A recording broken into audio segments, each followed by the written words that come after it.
world's first underground opened in 1863 was constructed as a response to the city's rapid growth during the 19th century.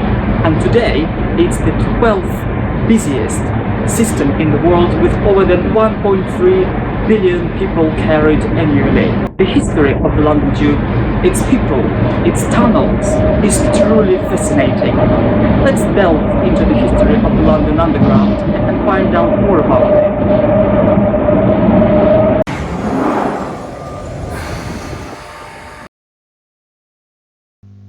Opened in 1863, there are a total of 11 lines, 270 stations and over 400 kilometers of track, making it the third longest subway system in the world. The London Underground carries over 1 billion passengers a year and about 5 million every day. The deepest stations are over 60 meters below the surface, however 55% of the tracks run above it.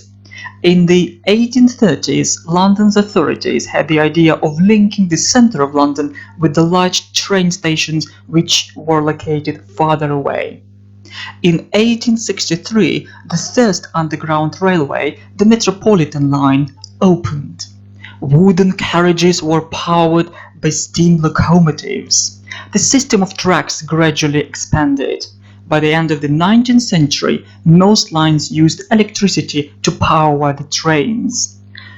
Some stations served as shelters during the Second World War to protect people.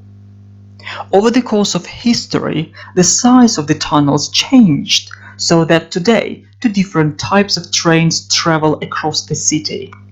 Modern escalators bring passengers to the deep-level stations of the tube. The Jubilee Line is the last line to be built.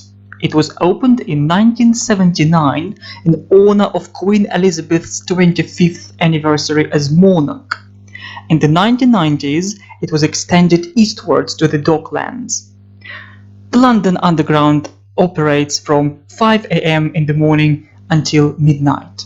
Some lines stay open throughout the night on special occasions like New Year's Eve. London Underground stations can get very crowded during the weekday rush hours. Even though the system is so large, trains usually run on time. Over the decades, underground stations have been modernized. In the past years, many have been equipped with Wi-Fi access to make journeys as comfortable as possible. The well-known symbol of the London Underground, a red circle with a blue bar, was developed at the beginning of the 20th century and hasn't changed since.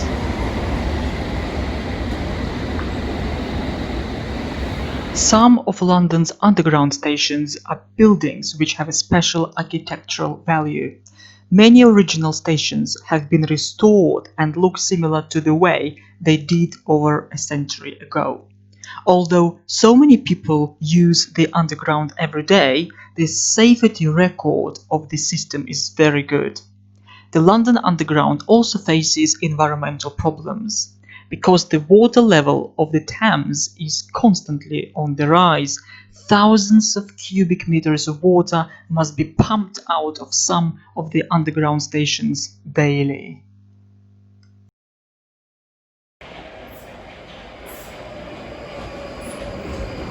That's all for today. My train seems to be approaching. Thanks for watching and see you soon. Bye.